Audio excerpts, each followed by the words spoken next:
আজকে বেদবাণীর ৩৪৩ নম্বর চিঠিটা পড়ার চেষ্টা করছি। বেদবাণী প্রথম খণ্ডের তিনি লিখেছেন, ব্যাস অর্থাৎ মনের সংকল্পনিত চতুর্বেদী প্রণয়নকারী ব্যাস পশ্চিমের অন্নপূর্ণার অভাবে তাহার কঠোর তপস্যাদি সকলই বিয়োগগ্রস্ত হইয়াছিল। সে কেবল মনেরই অধিকার জানিবে।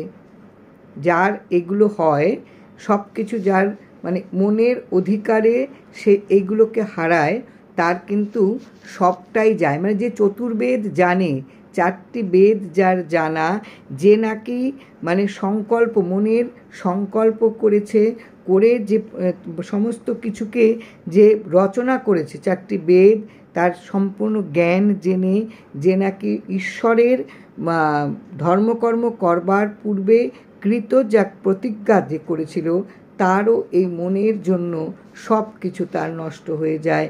কেননা অন্নপূর্ণার তখন অভাব দেখা দেয় এই মনের জন্য, মনের পরিধির জন্য। ব্যাস অর্থাৎ একটা বৃত্তর যখন কেন্দ্রকে ভেদ করে এই রেখা থেকে ওই রেখা পর্যন্ত একটা পরিধি টানা হয় এই মনের, তখন কিন্তু আমাদের অন্নপূর্ণারও অভাব দেখা দেয়। যার ভাণ্ডারে কখনো সব সময় যার ভাণ্ডার ভর্তি, সেখানেও কিন্তু অভাব দেখা দেয় শুধু আমাদের মনের জন্য। মনো করতি পাপানি মনো লিপ্যতে পাতকই। মন পাপ করে এবং মন পাপের দ্বারা লিপ্ত হয়, পাপের দ্বারাও লিপ্ত হয়, আবার নিজেও মন পাপ করে। সত্যং পরম ধীমহি, একমাত্র সত্যই হচ্ছে পরম ধ্যান, এটা চিন্তা করবে। তুমি কখনো তোমার নিজের সংকল্প, নিজের মনের চিন্তা তুমি কখনো করতে যেও না, তাহলে তোমার সমস্ত কিছু কিন্তু অভাব দেখা দেবে। যে অন্নপূর্ণা, যার ভাণ্ডারে কখনো কম নেই, কিছু সবসময় ভরা থাকে, সেখানেও অভাব দেখা দেয়।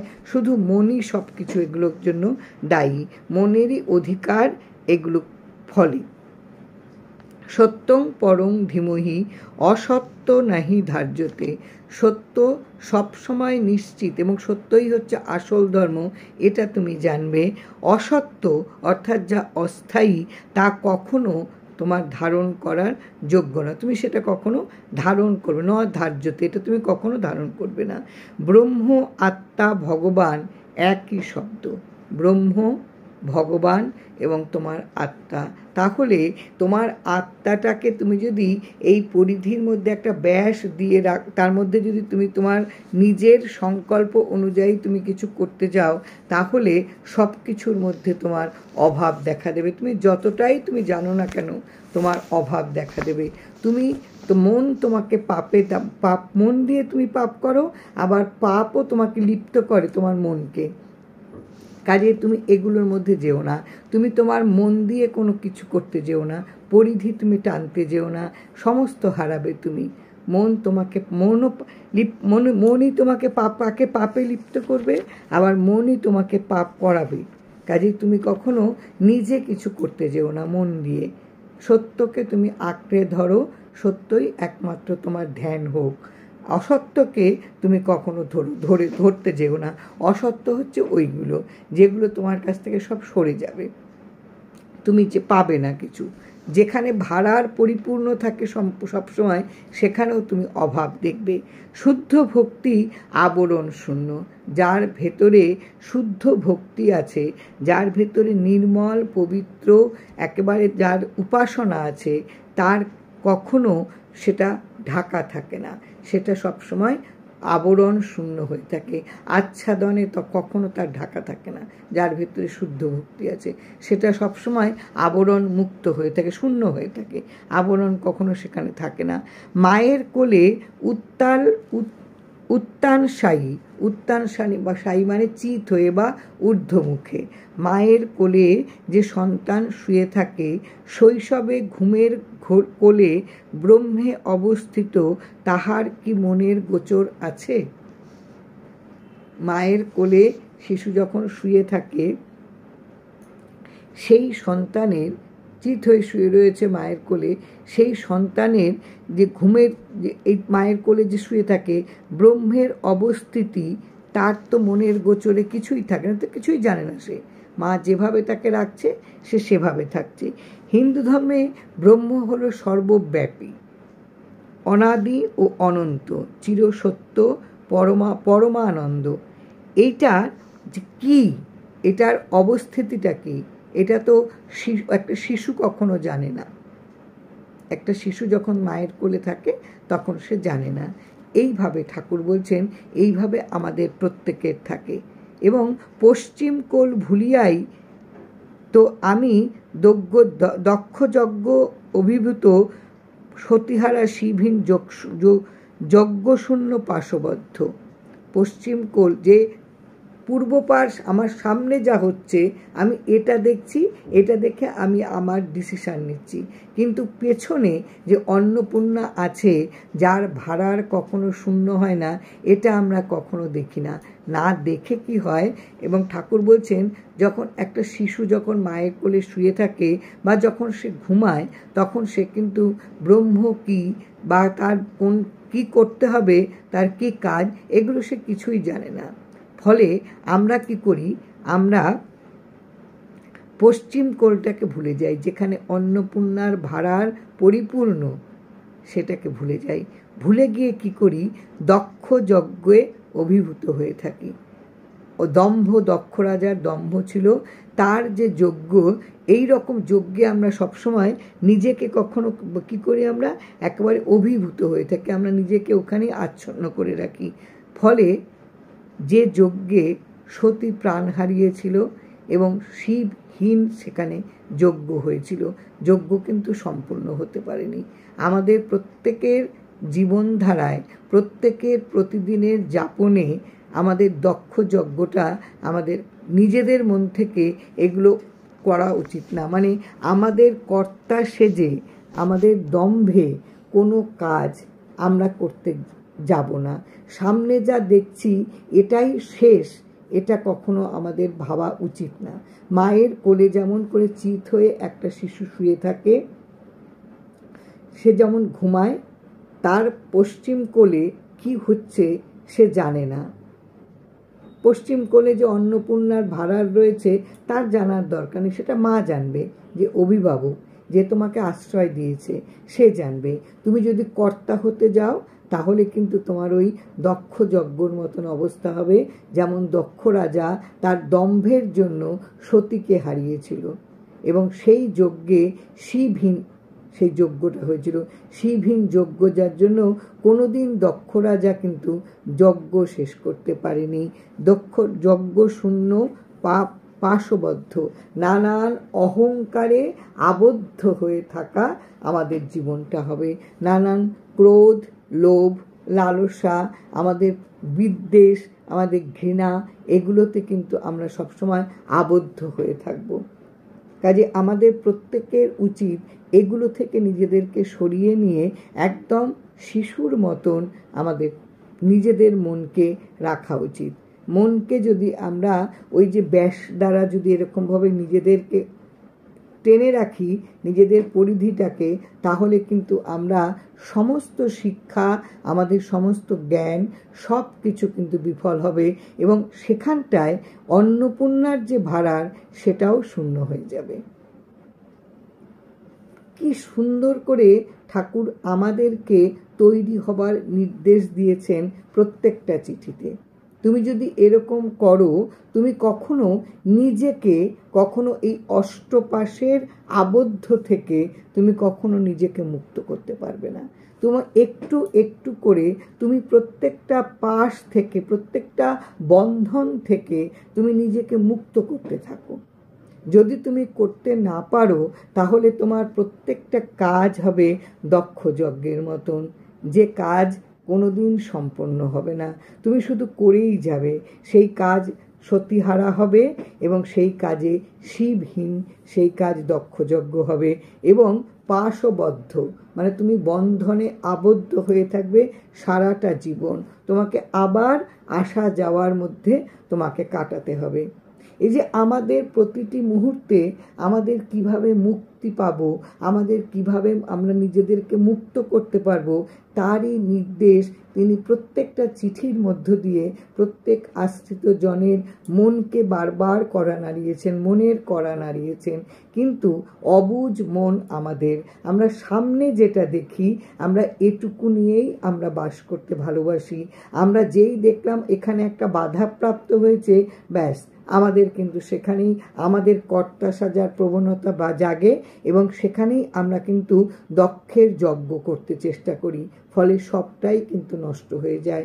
পেছন দিকে একটু যদি তাকানো যায়, সেখানে কিন্তু যার ভাড়ার সব সময় পরিপূর্ণ সেই অন্নপূর্ণা কিন্তু রয়েছেন, যিনি তোমাকে সব সময় ভরে রাখবেন। কিন্তু আমাদের দম্ভ, আমাদের দেশ, আমাদের রাগ, আমাদের ক্রোধ, আমাদের বিদ্বেষ, এটা কখনো আমাদের এটা দেখতে দেয় না। তাই ঠাকুর বলছেন, তুমি শিশু যেমন চিত হয়ে শুয়ে থাকে যখন মায়ের কোলে, ঠিক তেমনিভাবে তুমি অভিভাবকের কাছে তুমি ওইভাবে থাকো। তুমি তোমার মনটাকে কখনো একেবারে মানে কর্তা সাজতে যেও না। তুমি মানে সবসময় তুমি বন্ধনে আবদ্ধ হইও না। নানান বন্ধনে তুমি যদি নিজেকে আবদ্ধ করো, তাহলে কোনো কাজ কখনো তুমি সম্পূর্ণ করতে পারবে না, সব কাজ তোমার অসমাপ্ত থেকে যাবে। ফলে তোমাকে আবার আসতে হবে, ঋণ শোধ তুমি করতে পারবে না। তোমার ভেতরে কর্তা ভাব তোমাকে প্রতি মুহূর্তে তোমাকে আটকে দেবে। তুমি যত জ্ঞানী হয়ে থাকো না কেন, 4টে বেদের জ্ঞান থাকলেও সবটাই তুমি হারাবে, কিছুই তোমার প্রাপ্ত হবে না।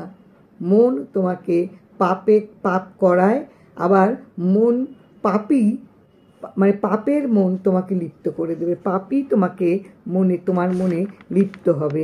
এখানে বলছে মন পাপ করে, আবার মন পাপের দ্বারা লিপ্ত হয়। এই মনটাই পাপ করে, আবার মন পাপের দ্বারা লিপ্ত হয়। তাহলে দরকার নেই আমার এগুলো এত মনকে নিয়ে নাড়াচাড়া করার। এই যে ঠাকুরের কথা যদি আমি শুনি, ঠাকুরের কথা বা ঠাকুরের আদেশ যদি আমি মানতে চেষ্টা করি, তাহলে দরকার নেই আমার মনকে নিয়ে এত কিছু করার। কারণ আমি তো নিজে কিছু করতে পারবো না, আমি দক্ষযজ্ঞ ছাড়া আমার কিচ্ছু করার ক্ষমতা নেই। তাহলে আমি সত্য যা তাকে ধ্যান করি, অসত্য নিয়ে আমার থাকার কোনো দরকার নেই। আমি আমার মন দ্বারা যাই সংকল্প করি না কেন, যাই আমি চেষ্টা করি না কেন, যাই আমি স্থির করি না কেন যে এই কাজগুলি আমি পরপর করব, এটা আমি মানে নিজের মনের মধ্যে একটা কল্পনা করলাম, কিন্তু আমি তো কিছু করতে পারবো না, আমার কিছু করার ক্ষমতা নেই। তাহলে সত্য কোনটা? যেটা তুমি কর্তা সেজো না, তোমার পরপর যা তোমার কাজ প্রারব্ধ অনুযায়ী সেটা তোমাকে ঠাকুর নির্দিষ্ট করে দেবেন, তুমি শুধু মন দিয়ে সেই কাজ করে যাও। তাহলে তুমি কিন্তু দক্ষ যজ্ঞতে হলে সেই কাজ হবে না, কেননা অন্নপূর্ণা কিন্তু তোমার পেছনেই রয়েছে সব কিছু দেবার জন্য। কি অপূর্ব চিঠিগুলো ঠাকুর লেখেন, প্রথমে পড়তে গেলে না মনে হয় মাথার উপর দিয়ে চলে গেল, কিচ্ছু তো বুঝলাম না ঠাকুর কি লিখলেন। কিন্তু তুমি যদি বারে বারে পড়ো, বারে বারে তার যদি রস তুমি নিংড়াতে চেষ্টা করো, ওই যে শক্ত হাড় যদি বারে বারে চিবাতে তোমার গালের দুটো কোণ কেটে যাক, রক্তাক্ত হোক, যখন তুমি তার রসটা পাবে, তখন তার যে স্বাদ তুমি পাবে, এটা সেই বেদবাণীর স্বাদ, সেই রকম অমৃত। যদি তুমি বারে চেষ্টা করো তার রসটুকু নেবার, সত্যকে তুমি আঁকড়ে থাকো, অসত্যকে নিয়ে তুমি চলো না, ওটা তুমি ধারণ করতে যেও না, তাহলে দক্ষ যজ্ঞ হবে। জীবনে তুমি কোনো কাজ তুমি শেষ করতে পারবে না, কিন্তু তুমি তো এসেছো কাজ শেষ করতে, কাজ শেষ করে তুমি মুক্ত হবে। আশেপাশে যারা রয়েছে, যাদের সঙ্গে তোমার প্রতিটি মুহূর্তে তোমার যোগাযোগ, প্রত্যেকের কাছে তুমি ঋণী, তাই তোমার সঙ্গে প্রত্যেকের যোগাযোগ হচ্ছে। প্রত্যেকের সঙ্গে তোমার প্রতি মুহূর্তে দেশবাসী, পাড়া প্রতিবেশী, তোমার চারদিকে তোমার বাবা মা, ভাই বোন, আত্মীয় পরিজন, প্রত্যেকের কাছে ঋণী। কাজে তুমি যদি কাজ না করো, তুমি খানিকটা পথ এগুতে গিয়েই তুমি যদি একটা ধাক্কা খাও, ধাক্কা খেয়ে তুমি যদি এবার তুমি কর্তা সাজো, ধর সরো তো তুমি, এবার আমি আমার কাজটা করতে এগুবো, কর্তা তুমি যদি সাজতে যাও, তাহলে তুমি কখনো সে কাজ করতে পারবে না। কাজে যেটা সত্য, সেই সত্যকে তুমি ধ্যান করো, সেটাকে তুমি গ্রহণ করো, সেটাকে আগলে তুমি রাখো। একদম শিশুর মতন তুমি নিশ্চিন্তে তুমি তোমার চিত হয়ে তুমি শুয়ে থাকো। মায়ের কোলে যেমন শিশু থাকে তেমন করে থাকো। ঠাকুর ঠিক তোমাকে চালিয়ে দেবেন, কারণ তোমার পেছনেই তো রয়েছে। ওই যে শিশুটি চিত হয়ে শুয়ে থাকে, সে কিন্তু তার পশ্চিম কোলে কি আছে সে কিন্তু কিচ্ছু জানে না। ঠিক তেমনিভাবে ঠাকুর বলছেন যে তোমার পশ্চিম কোলে অন্নপূর্ণা দাঁড়িয়ে রয়েছে, যার সমস্ত ভাড়ার পরিপূর্ণ।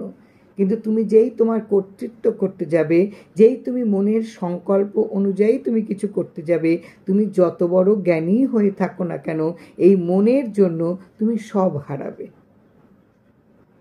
মন তোমাকে পাপ করাবে, আবার পাপ দ্বারা তুমি লিপ্ত হবে, এই মনই। কাজেই তুমি সত্যকে আঁকড়ে থাকো। সবচেয়ে সহজ কথা, সত্য কোনটা? বন্ধন থেকে নিজেকে মুক্ত করো। এক এক করে তুমি তোমাকে শুদ্ধ করো, তোমাকে তুমি পরিশোধিত করো। তোমার মনের জমিটাকে তুমি একেবারে, এই যে অনাবাদী জমিটা, এই জমিটাকে তুমি ফসল ফলাও। মরুভূমি হয়ে আছে আমাদের মনটা, যেখানে কিচ্ছু নেই, না আছে জল, না আছে কোনো উদ্ভিদ, না আছে কোনো প্রাণের সঞ্চার, শুধু বালুকাময়। এইখানে তুমি প্রাণের সঞ্চার করো। এখানে তুমি সমস্ত বন্ধন থেকে তুমি নিজেকে মুক্ত করতে থাকো। এই যে 8 রকম বন্ধন দিয়ে তোমাকে আটকে রাখে, লোভ, লালসা, তোমার ভেতরে দম্ভ, তোমার ভেতরে চাওয়া পাওয়া, সব কিছু থেকে ধীরে ধীরে ধীরে ধীরে নিজেকে মুক্ত করতে থাকো। একটু একটু করে তুমি কাজ করতে এসেছো, তুমি কাজ করবে। সত্য তোমার কাছে সেইটাই। তুমি যাদের কাছে ঋণী, তুমি একটু একটু করে ঋণ শোধ করো। সত্য এটা, এটাকে তুমি ধ্যান করো, এটাকে তুমি পুজো করো, এটাকে তুমি সাধনা করো। তাহলে দক্ষযজ্ঞ হবে না তোমার জীবনে, তুমি পাশবদ্ধ হবে না, তুমি কখনো বন্ধনে আবদ্ধ হয়ে থাকবে না। তুমি একটু একটু করে নিজেকে বন্ধন মুক্ত করতে পারবে। এই চিঠিগুলো আমাদের প্রতি মুহূর্তে, আমাদের প্রত্যেকটা জীবনের জন্য কিন্তু ভীষণ দরকারি। আমরা বুঝতে চাই না, আমরা মানতে চাই না, শুধু কর্তৃত্ব আছে বলে। নিজের কর্তা বা সাজার আমাদের ভয়ঙ্কর লোভ, ভয়ঙ্কর দম্ভ আছে আমাদের। তার জন্যই কিন্তু আমরা সব সময় এই মনটা, এই যে মনের ভেতরেই তো দম্ভ, মনের ভেতরেই লোভ, মনের ভেতরেই ক্রোধ, এই মনটার জন্যই আমরা পাপ করি, অন্যায় করি, সত্যকে আঁকড়ে ধরতে পারি না, অসত্যের পিছনে ছুটে বেড়াই। তাই ঠাকুর চিঠির মধ্য দিয়ে প্রত্যেককে তার মনের জমিটাকে একেবারে পরিশোধিত করতে বলছে, সেখানে ভালো করে আবাদ করতে বলছে। সেখানে প্রত্যেক দিন যদি প্রত্যেকটা চিঠিকে মন দিয়ে পড়া যায়, মন দিয়ে শোনা যায়, মন দিয়ে বোঝা যায়, তাহলে বোধহয় প্রতিদিন মনের খানিকটা তো খনন হয়, খানিকটা খনন হয়। আর এই চিঠিগুলো আপনারা পুরোটা শুনবেন, একটু শুনে কিন্তু ছেড়ে দেবেন না, তাহলে কোনোদিনই বেদবাণীকে ভালোবাসা যাবে না। বেদবাণীর প্রত্যেকটা চিঠিকে কোনো দিন ভালোবাসা যাবে না, ভালোবাসতে হবে। প্রত্যেকটা চিঠিকে যদি আমরা যত্ন করে লালন করি মনের মধ্যে না, তাহলে আমরা কিন্তু ধীরে ধীরে এই যে বন্ধনে আবদ্ধ থাকা, এটা কিন্তু আমাদের আস্তে আস্তে আস্তে আস্তে সরতে থাকবে। আমরা এসেছি সংসারে প্রত্যেকের জন্য কর্তব্য করতে, তাদের কাছে যে আমাদের ঋণ আছে, এই ঋণটা শোধ করতে। এখানে কোনো গাফিলতি করতে ঠাকুর কিন্তু বলেনি, এখানে ফাঁকি দিতেও ঠাকুর বলেননি। কিন্তু কোনটা বলেছেন? তুমি অসত্যের পিছন ছুটো না, ওটাকে তুমি তুমি নিজের জীবনে ধারণ করো না, তুমি ধারণ করো সত্যকে। কি অপূর্ব চিঠি! এই চিঠিগুলো প্রত্যেক দিন বোধহয় প্রতি মুহূর্তে প্রত্যেকের মনের মধ্যে লালন করা উচিত। জয় রাম, জয় রাম।